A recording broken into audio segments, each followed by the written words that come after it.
Hey guys, so thanks for tuning in and the consistent support on Instagram. It's really appreciated.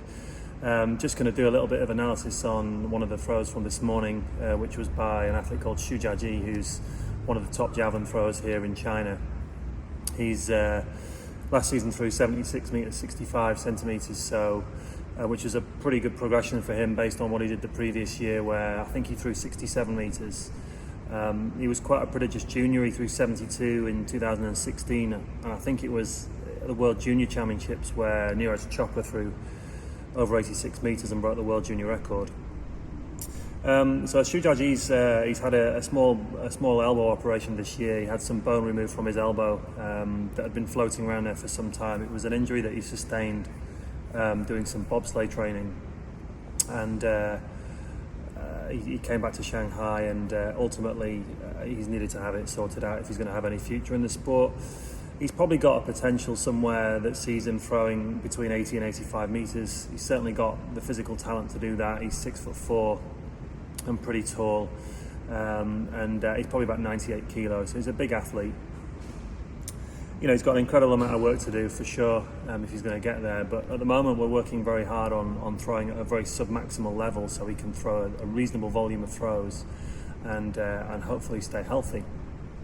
At the same time, we're working hard on his technique. There are things that he does that are really good that allow him to throw a long way, but there are also things that he doesn't do consistently enough if he's going to throw between 80 and 85 meters or more, of course. So I think with athletes that typically throw sort of 75 meters plus, they probably already have the physical capabilities to throw over 80 meters. However, what they don't do is they don't execute the key fundamental, what I call technical key performance indicators on a consistent basis. They are capable of doing those things, but they just don't do it on a frequent enough basis so that it holds up under pressure. And so we're trying to really stabilize some of the key KPIs to make sure that he executes them on a more consistent basis, by which time hopefully he'll start to throw 75, 76 meters on a consistent basis, and then ultimately hopefully progress on to 78 meters when he achieves some level of consistency in the mid-70s, and so on and so forth. Of course, if he starts to then throw 78 meters, 79 meters consistently, then hopefully he can then jump on to 80, 81 meters. So that's hopefully the plan for the next couple of years. He's now healthy again. There's a few little grumbles going on, but I don't think there's a javelin thrower on the planet that doesn't have a few issues going on. And obviously we've got to carefully manage that based on the volume of training that we do. We need to obviously sort of wave load him in terms of intensity to make sure that he's getting adequate recovery between sessions. So we're not always pressing the pedal to the metal and frying his central nervous system. In terms of his technique, I've analysed the video, and I'm gonna add this video to it so you can kind of see what he's doing. So he's got a really nice kind of a consistent, efficient approach into the key parts of the throw. Now the run-up, obviously I've described it on Instagram before, is critically important. It's important because the release velocity is the single most important factor that correlates with distance thrown. So we need to make sure the javelin's coming out of our hand quickly when we throw. If it's not coming out of our hand quickly, it's not going to go very far, and ultimately we're governed by a tape measure. So if it's not going to go very far, you're not going to do very well. So everything that we do is geared towards trying to enhance the speed that the javelin comes out of the hand. So the run-up is important because 20 to 25% of the outcome velocity as the javelin leaves your hand is governed by the speed that the centre of mass is moving at prior to front foot contact. So our job is to try and maintain as much of that velocity as we can that we've built up in what I call the cyclic phase of the throw. If we do that, then of course there's a greater chance, as long as we execute the throwing component of the throw better, if we do that, then we will actually have a better outcome velocity. So the run-up speed is important, but it's also important to recognise that there's an optimal speed for every thrower based on their physical characteristics, based on the strength levels that they've got, the sort of biomotor abilities that allow them to block effectively. So the force that's created during the blocking phase of the throw is transferred efficiently up through the thrower's kinetic chain and ultimately into the javelin itself. So as he comes into the runoff, generally what happens with Jiajie is his right foot, he's a right-handed thrower, so his right foot gets a little bit stuck behind him. He makes a good contact with the left, but the right is too far back and it needs to be a little bit more active. The right and the left leg need to work synergistically with each other in order for the thrower to be as efficient as possible in terms of maintaining the speed that they've developed at that point. So we're trying to get him to be a little bit more active with his right leg, synergistically with his left leg. At the moment his left leg is dominating the throw in terms of the runoff itself. What that means is the right leg doesn't cross over as far as it perhaps should in the air. I look for a little bit of separation between the feet, so getting the right leg ahead of the centre of mass. Mainly because if it's too far underneath, the chances are the athlete's going to be what we call ahead of themselves, so the shoulder's going to dominate the throw, and ultimately all of the weight will transfer onto the front leg. Or not all of the weight, but a higher proportion of the weight will transfer onto the front leg too early in the throw, and the athlete will of course struggle to block. And if the athlete struggles to block, then of course it'll impact on the release velocity and so on and so forth. So we're trying to work on the right leg a little bit. What he does do is he lands in a nice position on his right leg, perhaps slightly too upright for the reasons that I stated a couple of moments ago. But what he does is he drops. He's quite a knee dominant thrower, but he lands in almost like more of a hip dominant kind of throwing position. He's quite front on with his right leg when he lands. But he does drop the knee to the floor, and he does kind of, the centre of gravity does drop into the floor, and hopefully if he gets an effective block you'll get a reaction from that will ultimately allow him to block and extend up into the throw, and of course transfer the force that we've talked about.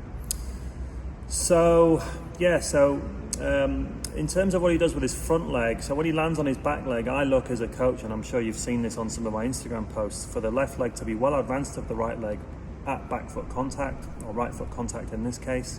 If it's well advanced, then of course the time between the back foot contact and the front foot contact, the potential for the speed to be quicker is greater between those two contacts. Now we know that's important because obviously the slower it is, the more likely we are to be decelerating during this phase of the throw.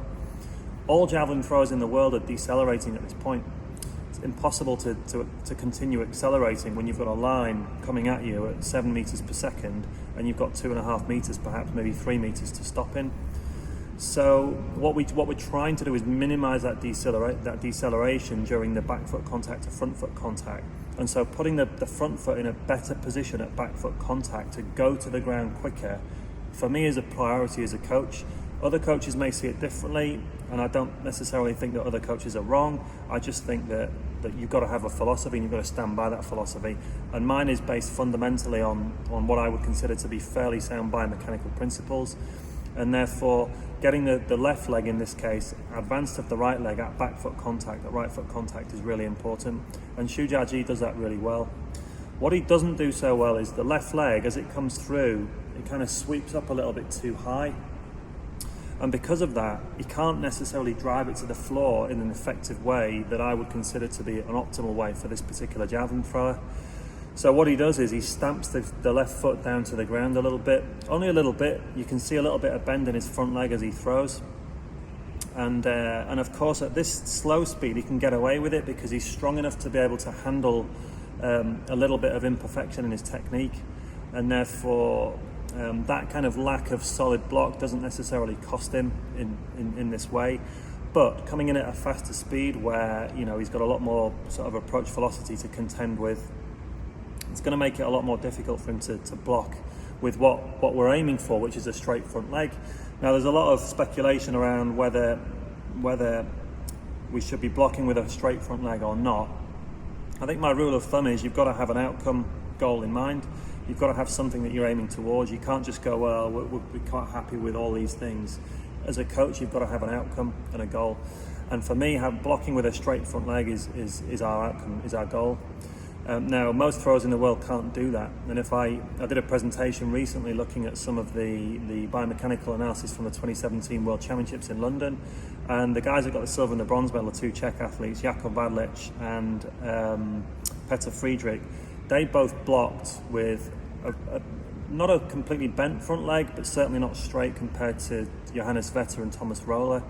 And they still threw a long way, which suggests that It's important, but it's not that important. However, that doesn't mean that those athletes are not aiming for a straight front leg. And I know that given that they're both coached by, or have been coached by, Jan Zelezny, either in the past now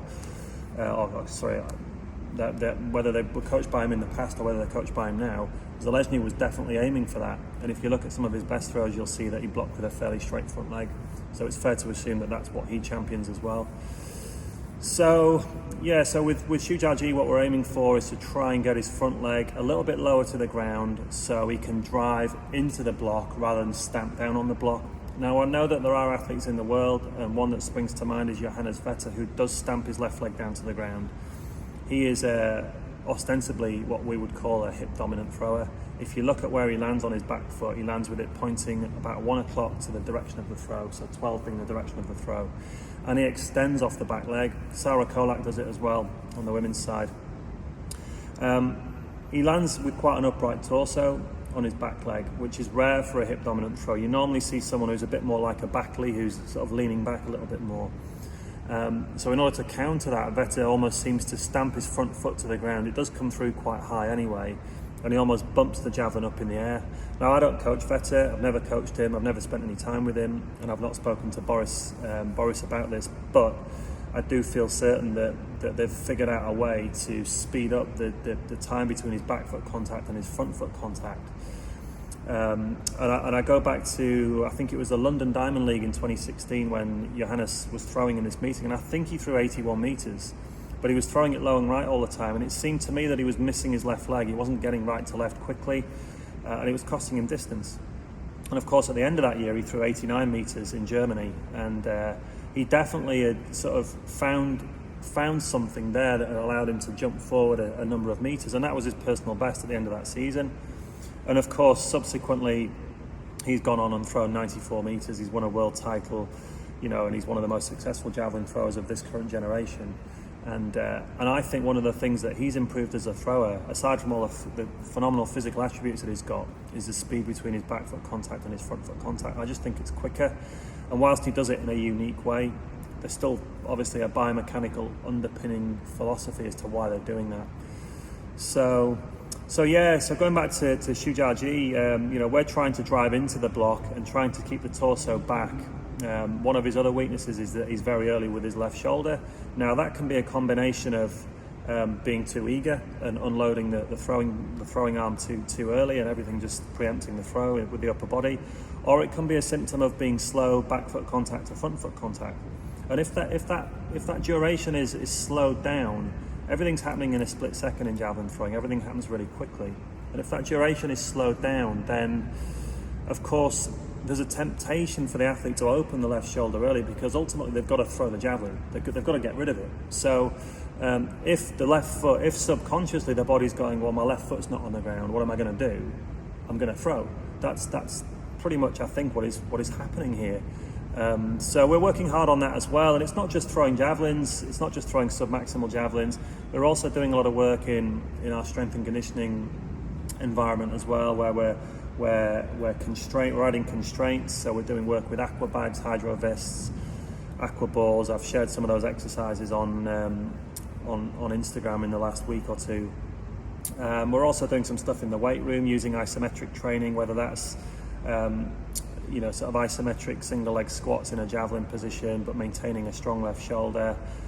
Whether we're doing that's an overcoming based isometric exercise, whether we're doing yielding isometric exercises, anything with sort of oscillation, where we're disturbing the system.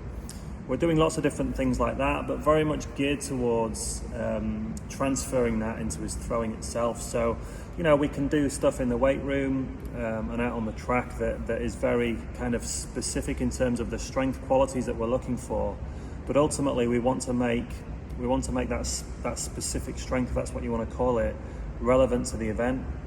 And so we need to make sure that the contraction that we're experiencing when we throw, we're mirroring that in the training environment as well. We're not just doing exercises because that's what someone else did or that's what we think is the right thing to do.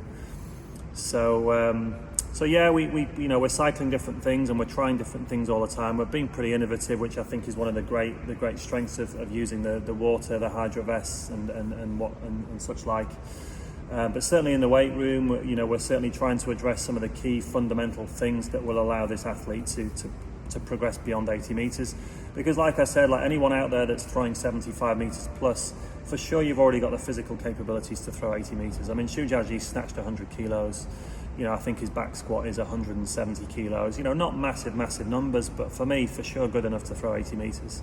So our focus isn't in those areas really. Like those areas are good enough right now to do the things that he needs to do certainly in the short to medium term.